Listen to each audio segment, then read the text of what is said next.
you know. Chair Bernstein, we may begin when you're ready. Yeah, I have to stop the wallpaper conversation. Okay, Bonnie. Good morning, everyone, and welcome to a regular meeting of the Board of Retirement. It is exactly 9:00 a.m. I will call the meeting to order. Bonnie will take roll call and make a few announcements. Thank you. So this meeting is being recorded virtually, so I'll go ahead and do a roll call of the trustees at this time. Mr. Pryor? I'm here. Mr. Knox? Good morning, I'm here. Thank you. Ms. Gray? Morning, everyone. Mr. Santos? Good morning, everyone. Mr. Oakham? Yeah, good morning, I'm here. Mr. Moore? He's here. Good morning. I'm here. Thank you. Mr. Kehoe? Good morning. Good morning. Mr. Robbins? I'm here. Mr. Harris? Good morning. I'm here. Ms. Zapanta? Mr. Bernstein?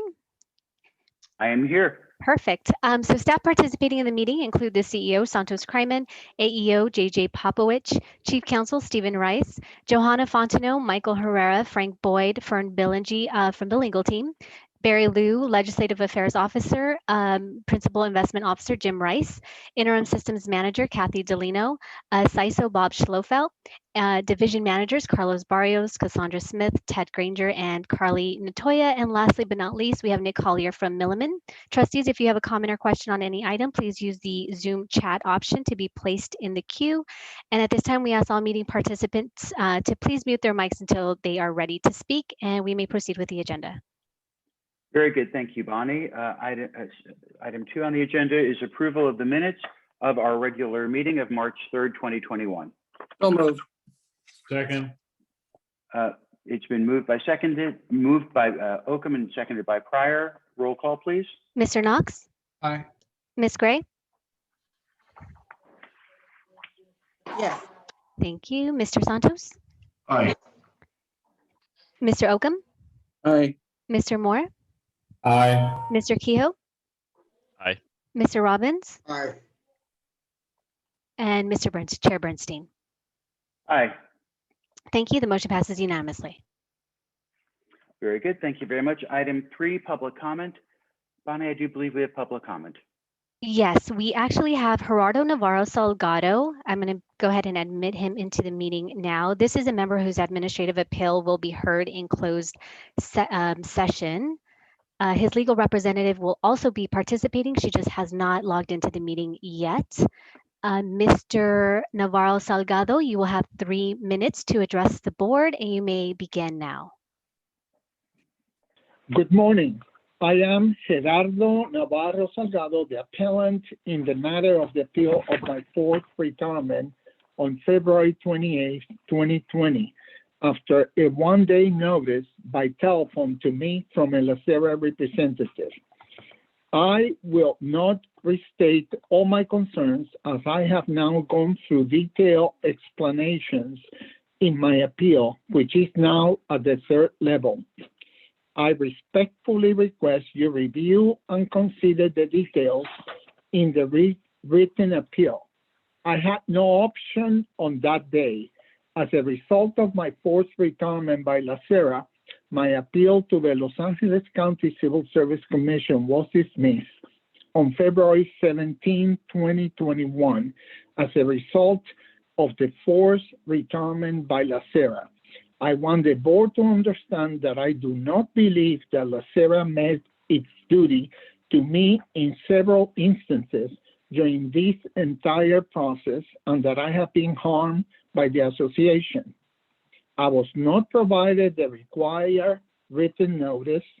I was not responded to in a timely manner throughout the process.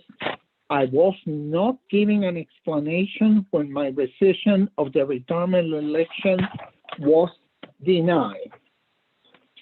LACERA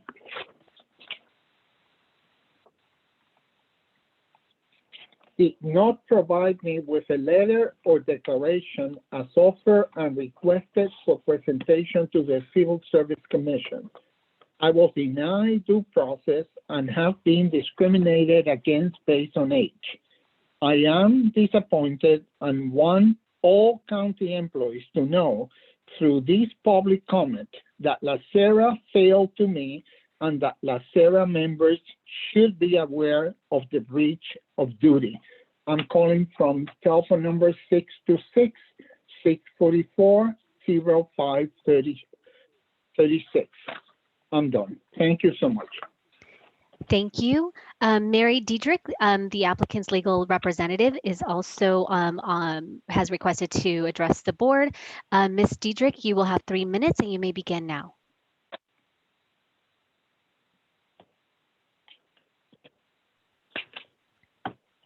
Ms. Diedrich, can you hear us?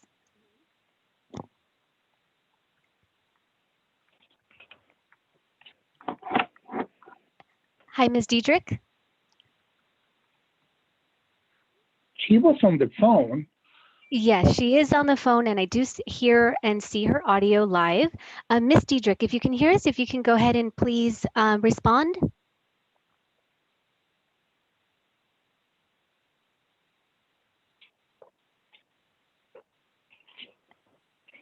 It says she's talking on my Zoom, but I don't hear her. Yeah, I don't hear her. I just hear some background noise from her audio. Ms. Diedrich.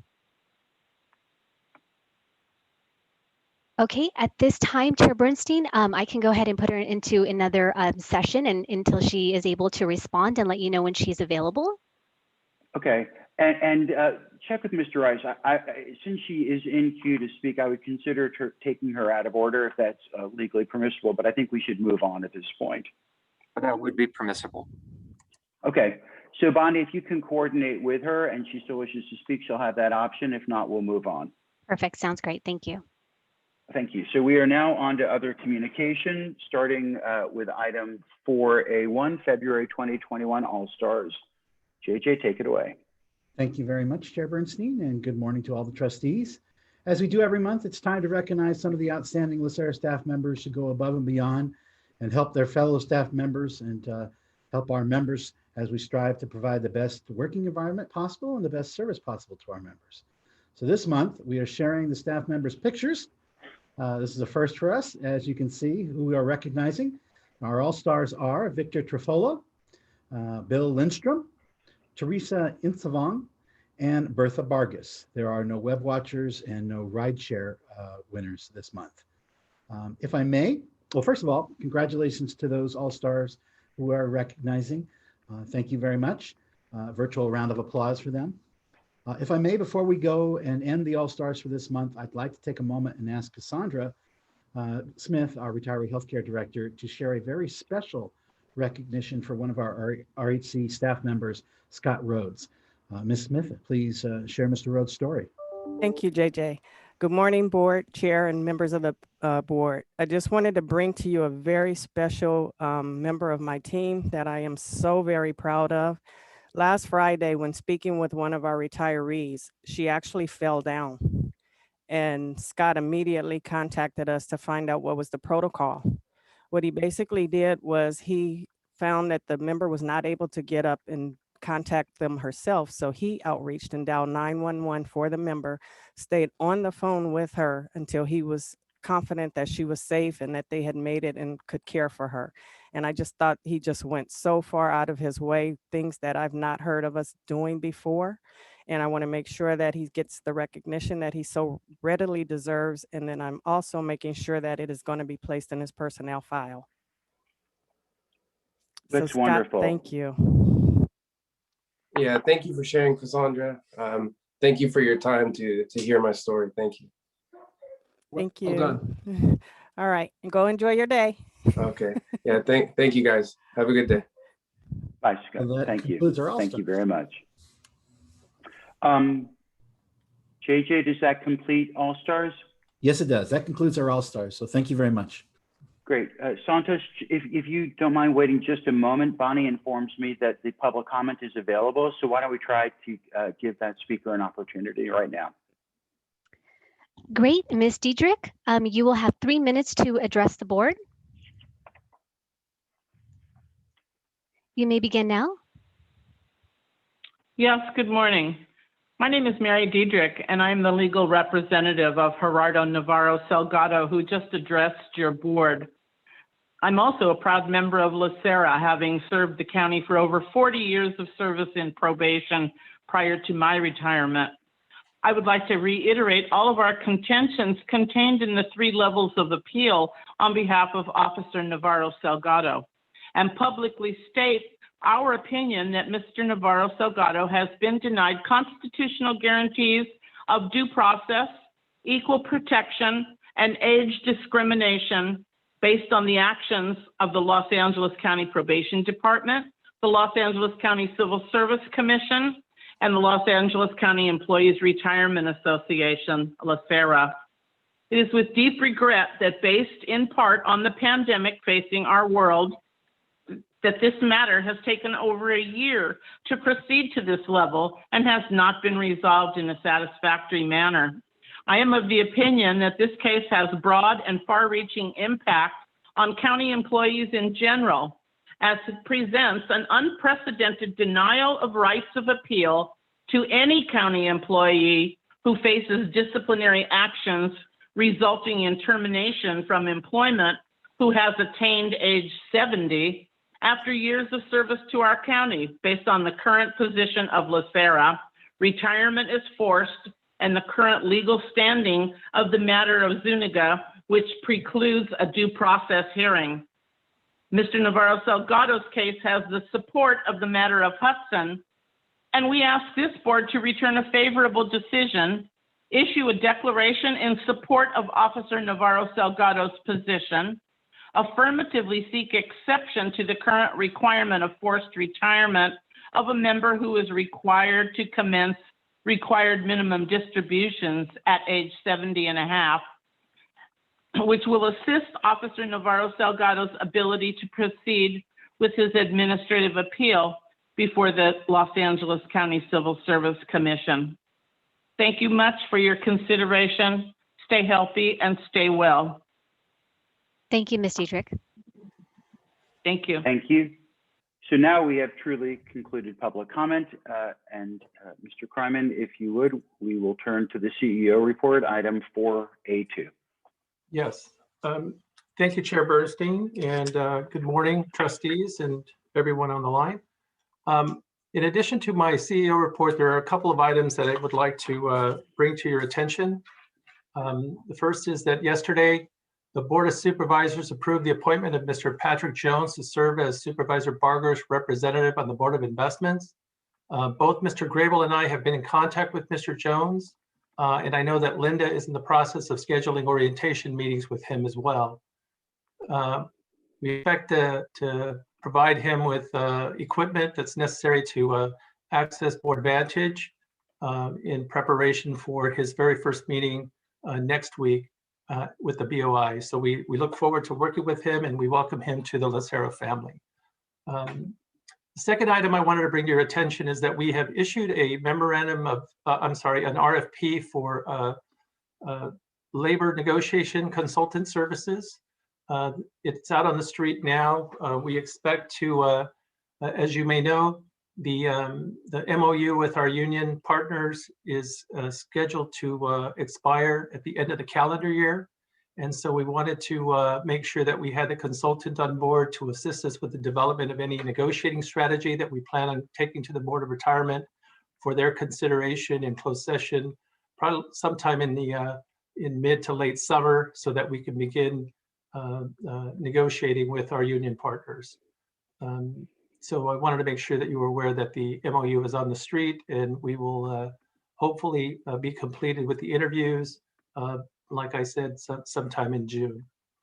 I also wanted to let you know that we're in the process of compiling all of the workload metrics for March.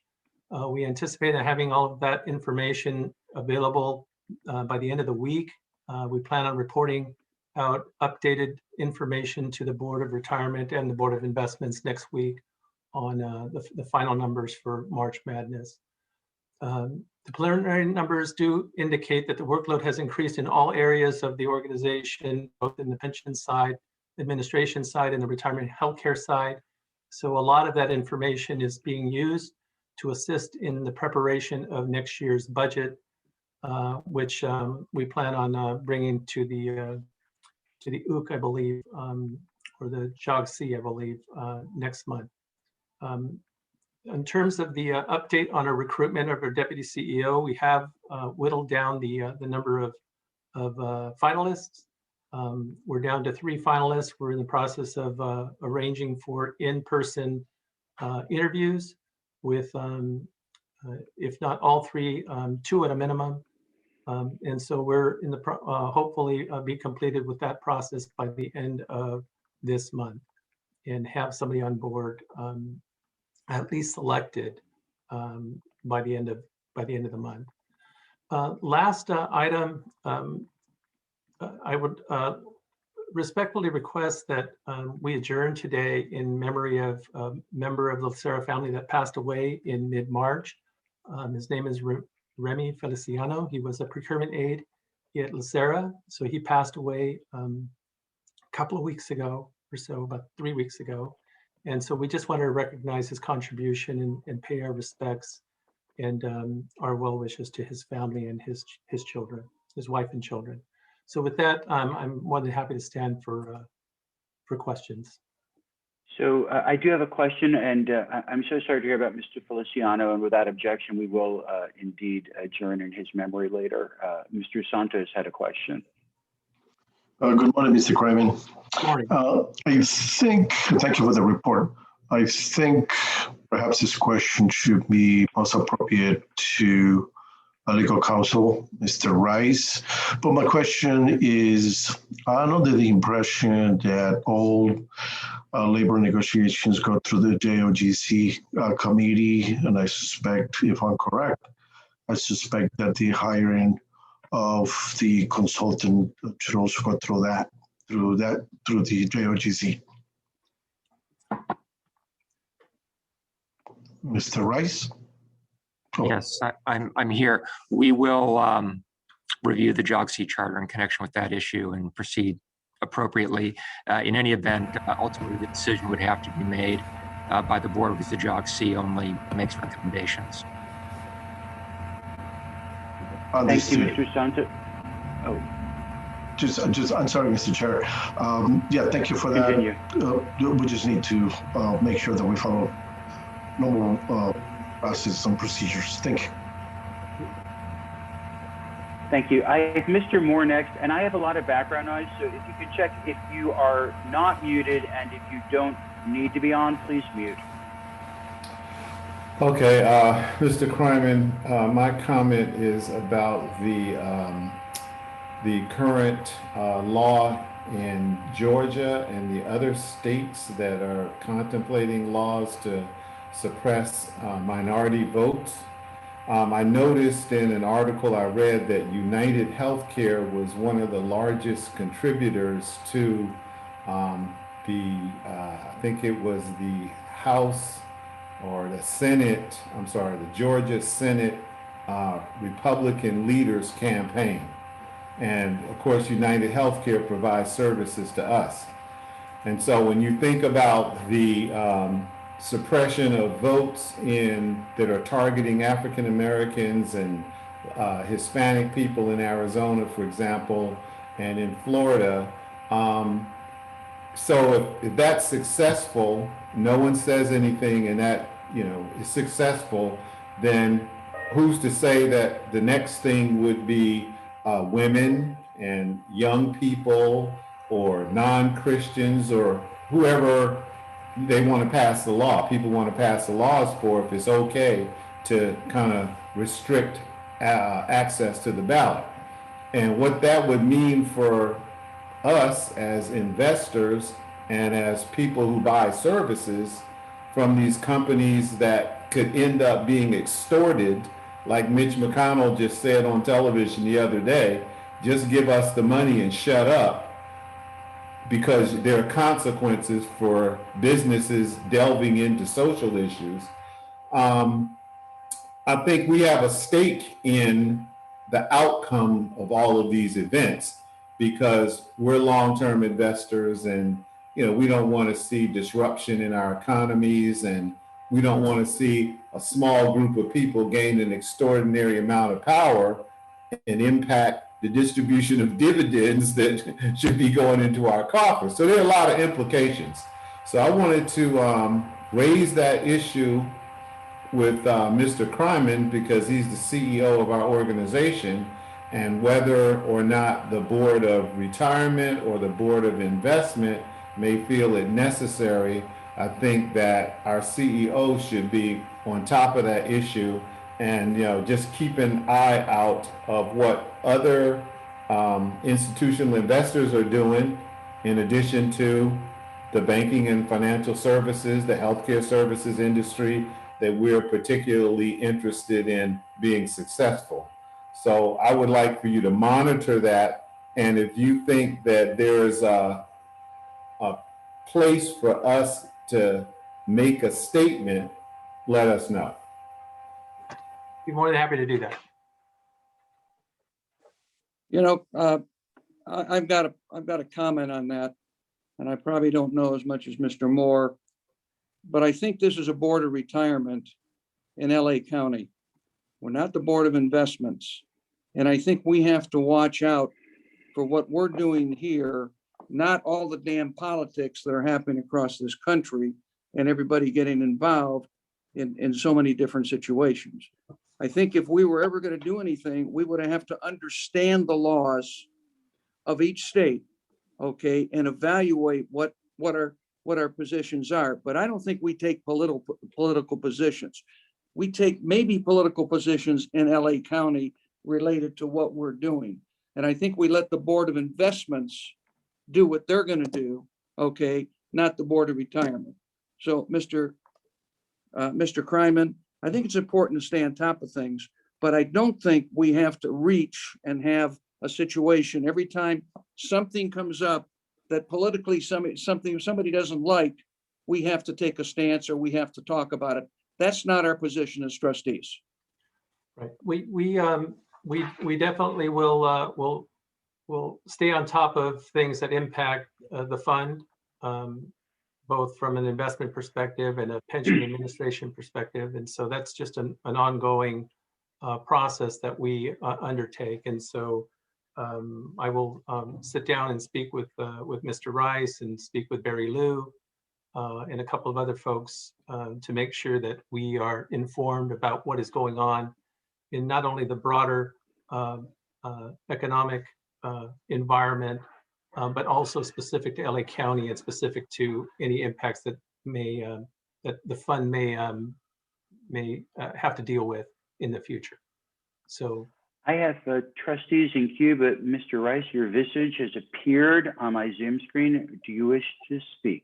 Yes, I just simply wanted to remind everyone that this is not an agendized item, so it would not be appropriate to have discussion on this item. Mr. Moore made his point, Mr. Kryman acknowledged it, and will proceed as Mr. Kryman described on the issue, but it would not be appropriate to have a full discussion of the point here today. Yeah, but why are we even discussing something like this that is not on the agenda, okay, at this point, and not giving people a chance to respond? I think if something is brought up, it should be stopped and put on the agenda later, not have a discussion about it or one person talk about it, and then you can't respond. That is maybe a good of the order, but not now. So so let somebody talk about something, then we say, hey, it's not agendized. That's wrong. So, Mr. Rice, I'll step in here. I'm not ruling anything out of order that's been said so far. I think Mr. Rice's admonition is appropriate that we not deliberate this at this point. If there is a need to agendize it, it absolutely can be agendized. I would remind each trustee that you do have the authority to request things be agendized. We may have covered it sufficiently for now, but if there's a need to agendize it, we can. And I would respectfully ask everyone to remember Mr. Rice's admonition that this is not agendized and we shouldn't get, as they say, into the weeds about it right now. Ms. Gray, you're next. I would ask that this issue be agendized, number one. And number two, Mr. Kryman, I appreciate your remarks about how you will follow up. But also bear in mind that we not only have to look at the board, our investments, but also the effects on our members. And a lot of times I hear a lot of concern about our investments in the fund, but the fund is made up of our members, and that's where the Board of Retirement comes in. So I would ask, that you please look out for our members. Thank you. I do not have anyone else in the queue.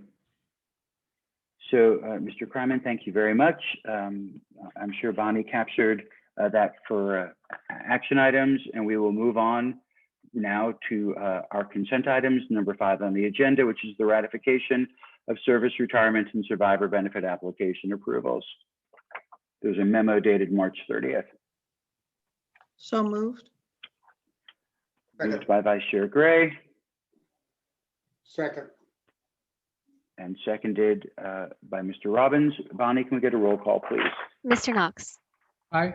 Ms. Gray, Yes. Mr. Santos, Aye. Mr. Oakham, yes, Mr. Moore, Yes. Mr. Kehoe, Aye. Mr. Robbins, Aye. Ms. Zapanta, Yes. Chair Bernstein. Aye. The motion passes unanimously. Thank you very much. We're on to item 6, non-consent items. Item A is a recommendation submitted by our CEO that the board provide the SACRS voting delegate direction on voting for the SACRS slate of officers. There is a memo dated March 26th.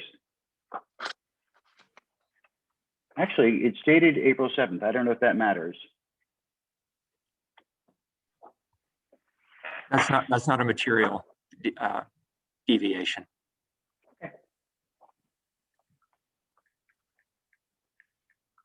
I need a motion. This is Keith. I'll move approval of the recommendation. Second. Thank you, Ms. Chair Gray, Bernstein. I'll go ahead. Would you care, Ms. Gray, to make a campaign speech? Not at this time, but thank you for your support in the past, and I will continue to make LACERA proud, and sometimes to the dismay of other members of SACRS. Don't tell anybody, but I'm always pushing our legislative agenda a little bit too far, but not over the edge. You got my vote. All right, Bonnie, can we take the roll call, please? Mr. Knox, Aye. Ms. Gray, Aye. Mr. Santos, Aye. Mr. Oakham, aye, Mr. Moore, Aye. Mr. Kehoe, Aye. Mr. Robbins, Aye. Ms. Zapanta, Yes. Chair Bernstein. Aye. The motion passes unanimously. Thank you. We're on to item B. There's a lengthy explanation here, but this is a recommendation submitted by several staff regarding COLA updates. And there's a memo. Thank you, Chair Is there a Bernstein. presentation? There is a discussion on this. If I can just introduce it really quick, and then we'll move forward with the discussion. Each year, the Board of Retirement considers and approves the annual COLA increase, including the COLA accumulation account balances as recommended by LACERA's Financial Account Services Division, or FASD as we generally refer to it. The 2021 COLA amount was approved at the February 2021 Board of Retirement meeting. Once the COLA is approved, systems and FASD work together to implement the approved changes to the COLA so that members can receive their COLA increase, if any, in their April benefit payment. And this year, during the preparation to apply the COLA increases, a discrepancy was noted in the COLA accumulation account totals that we need to address prior to the payment of the COLA amount to ensure we are paying the correct COLA amount. The minor discrepancies, a result of a discrepancy in methodology for calculating and tracking the COLA accumulation account balances, rose to something that needed to be addressed this year because LACERA is drawing on the accumulation tables to ensure we get the maximum COLA increase for members because the BLS reported CPI change was less than the maximum allowed by the County Employees Retirement Law. So in those cases, we return to the COLA accumulation or COLA bank, as it may be commonly referred to make up the difference. Once systems and FASD identified the error would impact COLA payments, they took immediate action, notify the executive office and the legal office, and we began to put together an action plan to address the discrepancy. This led to an extensive review of the SERL laws pertaining to COLA and the data LACERA had on current and past practices, as well as a review of the COLA accumulation account data itself. The result of that review is the determination that we need to update the COLA accumulation account balances and make appropriate adjustments to the COLA award for some retirees in 2021, and adjustments retroactively for a specific group of retirees.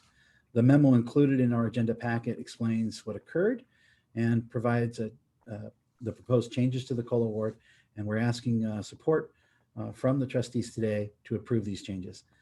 With me today are Ted Granger, Interim Chief Financial Officer, and Kathy Delano, Interim Systems Division Manager. And I'm going to ask both of them to review what occurred, how we went through addressing the issue, and our proposed plan for correcting the problem, as well as preventing similar problems in the future. So, Mr. Granger, will you please start off the discussion? Absolutely, and thank you, JJ, for summarizing that in a very thorough manner.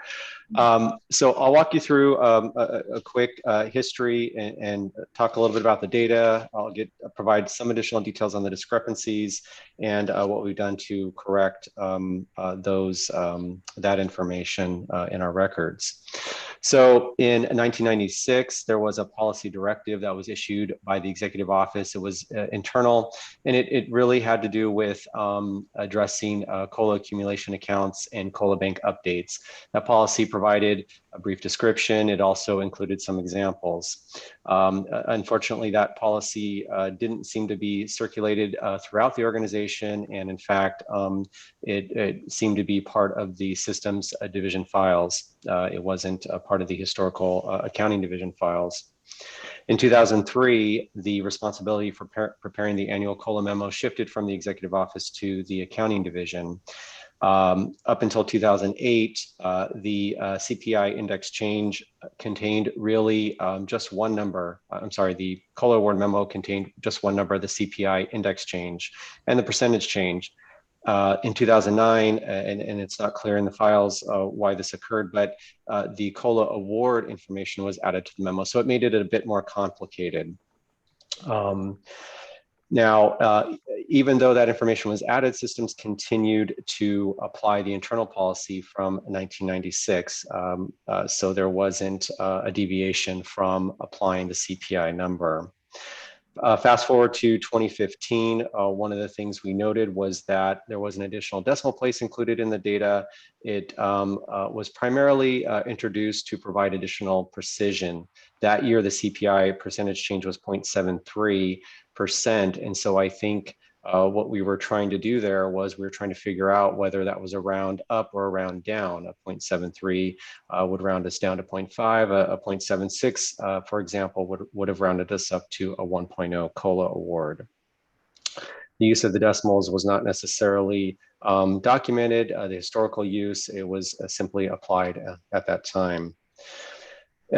When we were preparing the 2020 COLA memo, there was some internal discussions between systems and FASD regarding a 0.2% balance that appeared to be misplaced, or it appeared to not reconcile between accounting and systems. We discussed it internally. We said at that time we probably needed to perform more research. We probably needed to have a deep dive in terms of the legal review, and that there would be some work required to deal with that particular concern. However, for 2020, if you'll recall, the CPI was at 3.0, and so the COLA award resulted in a COLA bank increases, and so it wasn't necessarily a significant or a primary concern at that time. In terms of the January 2021 COLA memo that JJ mentioned, we did have a CPI that was below the max. That caused us to go back and look at the COLA bank accounts. And fortunately, systems did start that process early this year. They started working back in March, and they determined that there was a data anomaly and that we needed to get together and discuss this. And essentially we did. So over the last 3 or 4 weeks, we did a deep dive into the data, and I'll talk about that now. The first thing we determined is, and we went back and looked at, was the methodology. We determined that systems was using a different methodology than accounting. The systems division was following the 1996 policy directive.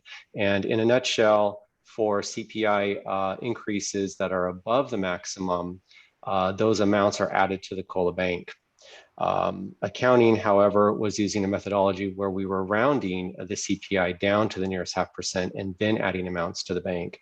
And there's actually an example in the memo that illustrates that. That's what I call the 3.6% example. So we had a difference in methodology. We went back, we talked to the legal office. They quickly and expeditiously and thoroughly reviewed the law for us, and they said that their interpretation was consistent with the 1996 policy directive, or at least those were our conclusions based on the legal interpretation. So in terms of the data issues or the data discrepancies, there's really three things that we noted in our review. The CPI, what I call the CPI issue, the data anomaly, and of course the internal rounding. So I'll just quickly highlight those three areas.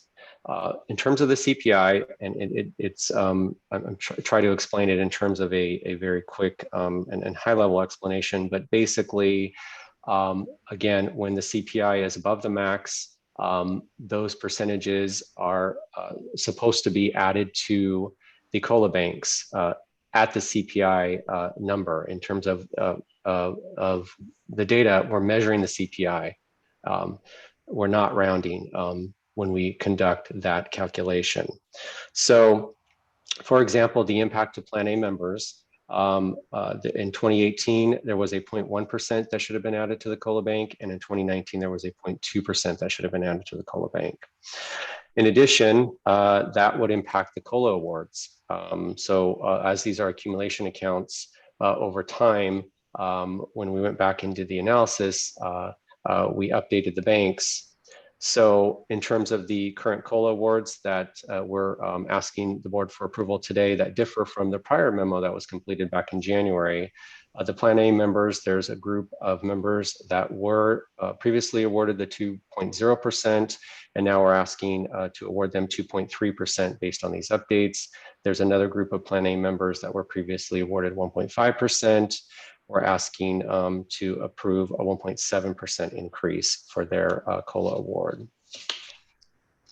For the plans B, C, D, Plan E, PEPRA, Plan C, and G, we are simply updating the COLA banks for those plans.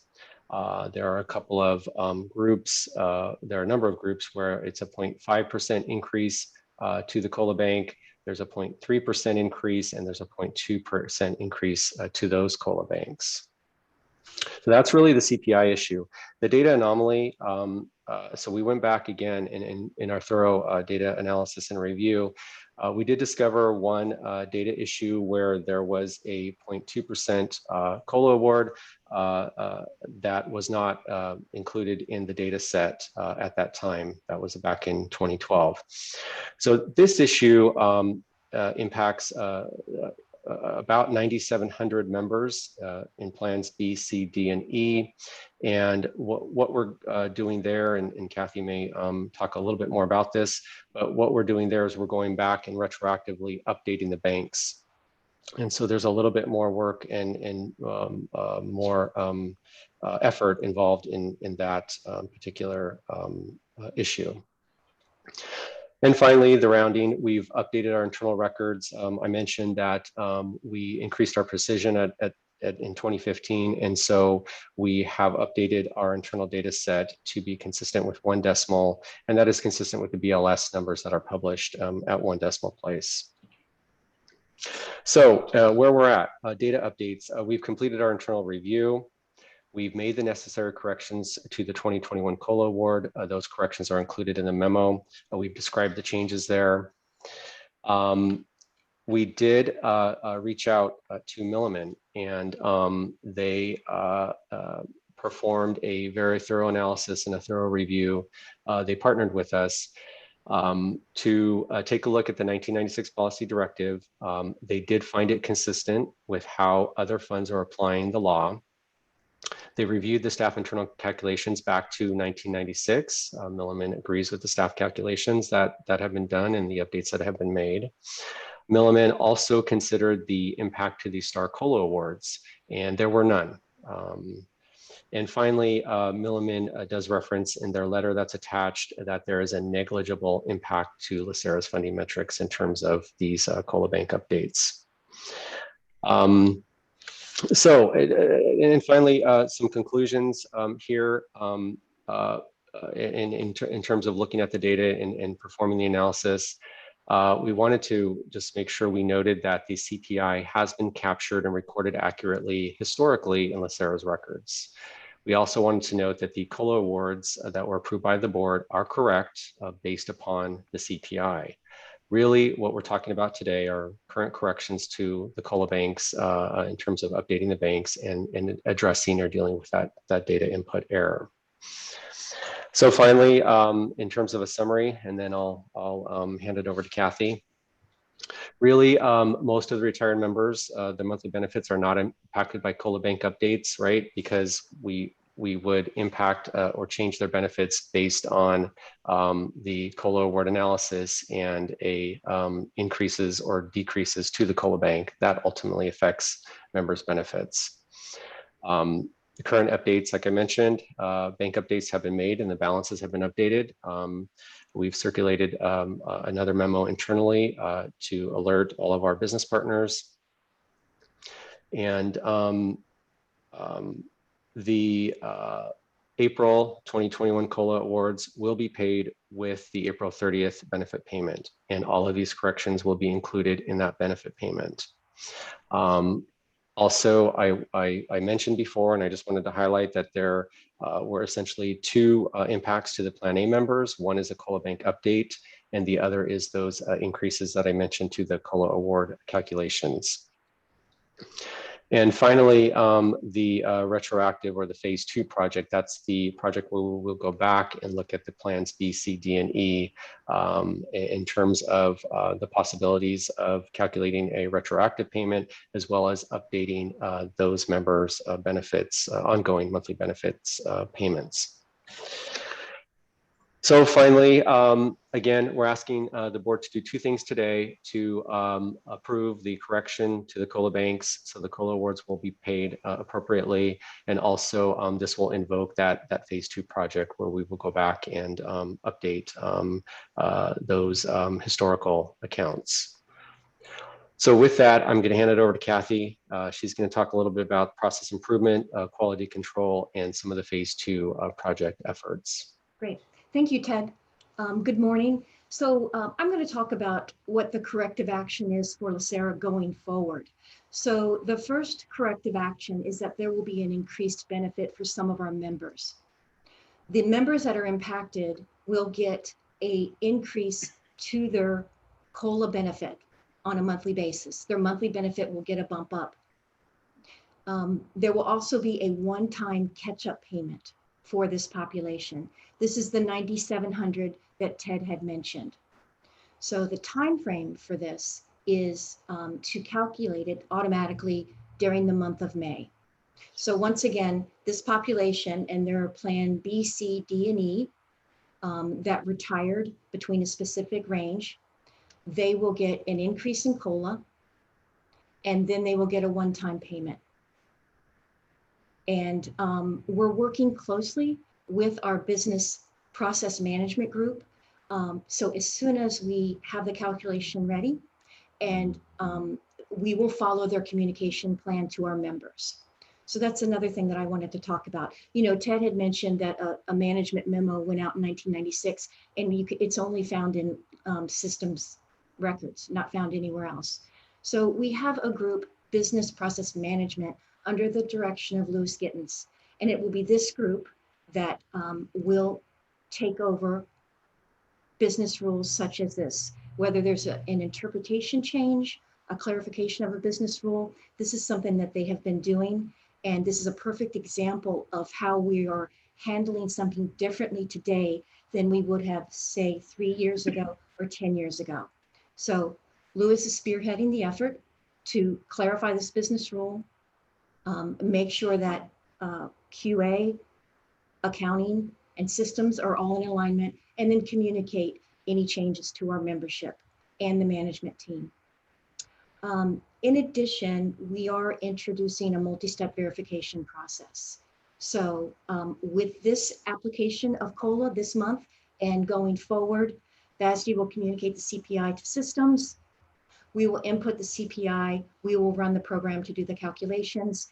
We will then compare our results with FASD and get agreement, and then turn it over to our quality assurance division for their third review. And I'm confident that going forward, errors and missteps will be avoided in the future. And so with that, I'm happy to answer any questions. I'm sure Ted and JJ are as well. Are there any questions? I don't have anyone in the queue. I just want to say a few words, if I may, Mr. Chair. Absolutely. Thank you very much for your presentation. Quite frankly, when I read the memo, I certainly needed your explanations and review of the matter to fully understand. So I really want to thank you for the presentation. I am prepared to vote right now. Thank you. Thank you very much. Do I have any other questions or comments? And if not, I'm happy to entertain a motion. This is Keith, I'll second. Bonnie, did you get who that was? Because I thought it was Mr. Santos making the motion and Mr. Knox seconded the motion. We will go with that then. All right, roll call, please. Mr. Knox. Aye. Ms. Gray. Aye. Mr. Santos. Aye. Mr. Oakham. Aye. Mr. Moore. Aye. Mr. Kehoe. Aye. Mr. Robbins. Aye. Ms. Zapanta. I'll come back to you, Ms. Zapanta. Chair Bernstein. Aye. Ms. Zapanta. The motion passes unanimously by all trustees present. Great. And Kathy, Ted, and of course, JJ, thank you very much for that very informative presentation. We will move on now to item C, a recommendation submitted by our senior staff counsel from Billingy that the board adopt resolution 2021-BR002 specifying pay items that do qualify and do not qualify as compensation earnable, and instruct staff to coordinate the County of LA to establish necessary reporting mechanism and procedures to permit LACERA to include the qualifying items in the calculation of final compensation. I'll move it. Second. Second. All right, we have a motion and a second. Seeing no questions or discussion, Bonnie, can we please take the roll call? Mr. Knox. Aye. Ms. Gray. Aye. Mr. Santos. Yes. Mr. Oakham. Aye. Mr. Moore. Yes. Mr. Kehoe. Aye. Mr. Robbins. Aye. Ms. Zapanta. Chair Bernstein. Aye. And going back to Ms. Zapanta, the motion passes unanimously by all trustees present. Fern, thank you for being with us. Good to see you. Thank you. We'll talk to you soon. Okay. We're on to item D, recommendation submitted by Carlos Barrios, an interim division manager in benefits, that the board certify the nature of the employment and that the appointment of Long Blanc is necessary to fill a critically needed position before 180 days has passed since her retirement, and thereby approves a return to work from retirement for a period not to exceed 120 days or until her successor is appointed, whichever comes earlier. And there is a memo dated March 4th. So moved. Second. It's been moved and seconded. I see no questions or deliberations. So Bonnie, can we please take a roll call? Mr. Knox. Aye. Ms. Gray. Aye. Mr. Santos. Aye. Mr. Oakham. Aye. Mr. Moore. Aye. Mr. Kehoe. Aye. Mr. Robbins. Aye. Ms. Zapanta. Chair Bernstein. Aye. The motion passes unanimously by all trustees present. Very good. We are now on to reports. We have a series of 5 reports. All of them are labeled FYI, and I've not received any requests to pull them for questions or conversations, but I'll give a moment in case people do want to pull any of them. Okay, they are excellent reports. Thank you to everyone who prepared them. Yes? Mr. Chair, just a Mr. quick Santos, question. yes. Thank you, sir. With regards to the this year's election for the Board of Investments and Board of Retirement, any update with regards to electronic signatures for the petitions? The only update I can give you is what was included in the report. That's it? Okay. The executive office have indicated that there is going to be an electronic process for the signatures, but they have not provided us with any details on that. But I've spoken to them twice on it, and they assure me that there is an electronic version for it. So we're still waiting. We will continue to press them on the details. Thank you, sir. Mr. Kryman, although that's obviously an issue of specific interest to some trustees, it's an issue of general interest to all of us, our elections and their integrity. So as you get updates, will you please just continue to keep the entire Board of Retirement updated? We will do that. We always do. Thank you very much. Any other questions? Seeing none, we are on to item 8, items for staff review. Bonnie? Yes, just one item. The board requested that the issue of voting rights laws and proposals be agendized at a future meeting. Thank you. We are on to good of the order. I'm going to ask Bonnie to call everyone so people who wish can offer things for good of the order. Great. Starting with Mr. Pryor. I have nothing. Thank you. Thank you, Mr. Knox. 2 quick things. Thank you. I completed the NC PERS accredited fiduciary program that stretched over a couple of weeks and had a certification exam at the end. I got a lot of information that I thought was really good out of that program. So I wanted to pass that along. The other thing I had reached out to Mr. Kryman about was the policies that we recently received for the end user security agreements. I thought it was a little odd that they were signed in October and then we just got them at the beginning of April. And my other thought was, you know, if we're acknowledging receipt, was the expectation that we reply to that email saying I received this, or that we sign that document at the end? Because my concern is I'm not an employee of LACERA and I shouldn't sign something that talks about the potential for discipline. So I had suggested something that was perhaps broken out. And I know this is just good of the order, but I just wanted to bring that up. I wasn't sure that anybody else felt similarly. I believe that that the purpose of the policy was in recognition of the fact that you're using LACERA issued equipment, and so as a result, those standards or those guidelines that are identified in the report, we thought it was important to provide that to you all. And my preference is that you do acknowledge it. You can sign it, or you can send an email just acknowledging that you've read it and understand it. That would be sufficient for our purposes. Thank you. That's all I had. Thank you, Mr. Knox. Mr. Santos? Yes, thank you. This is my question for Mr. Liu. We went a little too fast with this report, so I didn't get a chance to ask a question on this. But if he's on the line, oh, I see you. Great. Good morning, sir.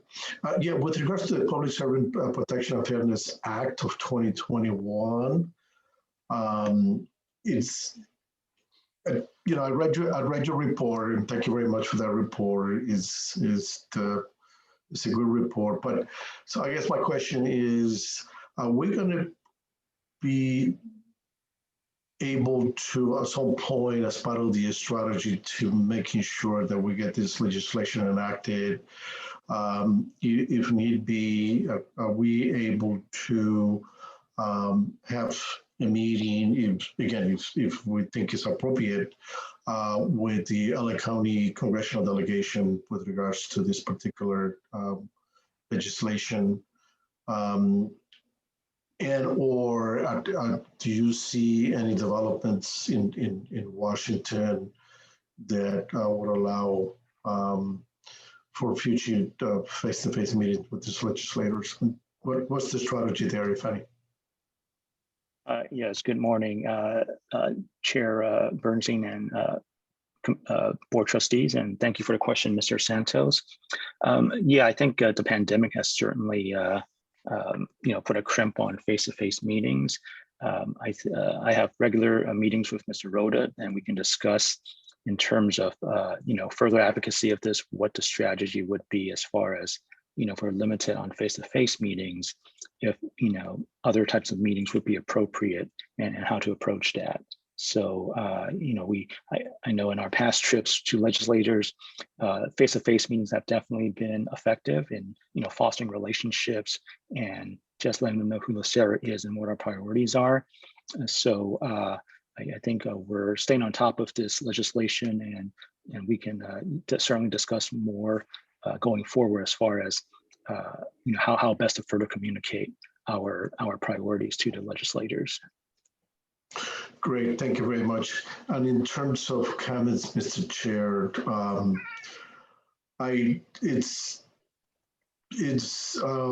it's interesting with regards to the dynamics that's going on across the nation, some of the states in terms of the voting and the integrity of the election. So if there is the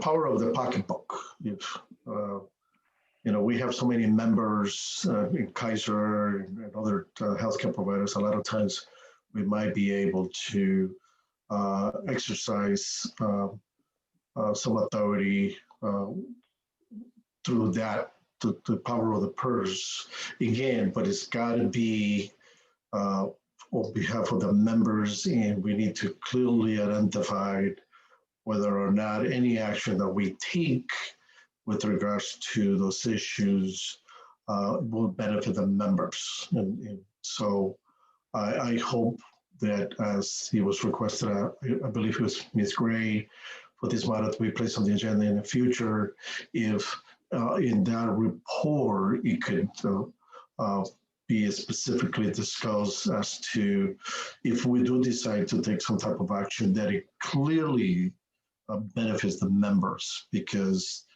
and I do agree with Mr. Alcon that we cannot get way up there, but if there's a way that we can clearly identify the benefit directly to our members, then I'd be very supportive. Thank you. Chair Bernstein, can I make a comment? Yes. Yes. I just wanted to. I appreciate, Mr. Santos, your comments about the benefits to our members, and as always, that's always our primary focus. I think that that in terms of evaluating whether or not services, we should continue services or discontinue services or what have you, I think it's important to point out that every member is different, and some decisions will benefit some and not benefit others. And so that's a very difficult position for us to be in. And so I just wanted to make sure that we'll do everything that we can to bring to the board's attention things that will impact our members or any decisions that we need to make moving forward. But it's not a black and white sort of situation. There's a lot of gray areas there. And to the extent that the board members appreciate that, I would just suggest that we keep that in mind moving forward. A quick response, Mr. Chair, if I may. I would not be advocating divesting, because that's the biggest mistake that anybody can make. If we continue to work with our partners, we will be more effective in working with them rather than walking away. So I just want to make that clear. Because that's something that we deal with in the Board of Investments, that the decision is engagement rather than divesting. So I just want to mention that to be clear on the record, that my position is engagement, again, with the emphasis that it's got to be a direct benefit. And if the conclusion is that it will be negative to a particular set of members, then that's something that we have to deal with. And perhaps maybe we could just walk away from any strategy. But I just want to emphasize again and again that it's got to be, whatever we do here, it's got to be for the benefit of LACERA members. Right. I just to clarify, I wasn't thinking about divestiture at all. I was just thinking about in terms of, you know, the power of the purse, is I believe what you mentioned, and so that's what I was addressing. Okay, let's Thank continue. you. Mr. Oakham? Yeah, I have nothing. Thank you. Mr. Moore? Yeah, first I wanted to thank Mr. Kryman for assigning or making available a volunteer to work on a financial literacy program that organization that I'm affiliated with, a nonprofit, is developing.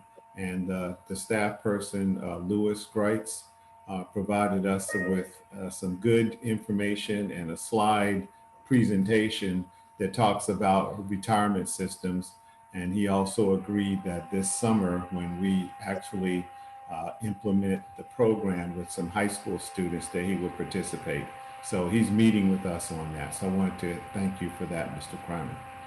And then I want to just comment on my earlier comment about what's going on. And that is that we don't operate in a bubble. We operate and exist in the same world that every other organization exists. And so we have to make sure that we're attuned to what's going on in our environment, because all of those things affect what we do. Just like I mentioned, United Healthcare and the whole investment world. So my objective is to make sure that we're keeping track of what's going on. And as an institutional investor, institutional investors may be asked to do something. And we don't want to be blindsided by what's going on. So I have no particular position. I just want to make sure that if there's something that we have to do or respond to, we know and have the appropriate background to make decisions. And that's what our CEO is supposed to do, is monitor these things and let us know if we have to be aware of something. That's all. I'm not advocating any position, no position at all. I just want to make sure we know what's going on, and if it's going to affect us, it's brought to our attention. Thank you, Mr. Moore. Mr. Kehoe? Thank you. I agree. This board needs to stay out of the politics in general unless it's directly impacting this board. So if there's something impacting this board or directly impacting this members based upon us as a pension system, then we should be looking at it. Institutional investor elements should be kept at the BOI, and the BOI should be looking at that. So that's my thoughts on it, but we can certainly discuss it when it gets agendized.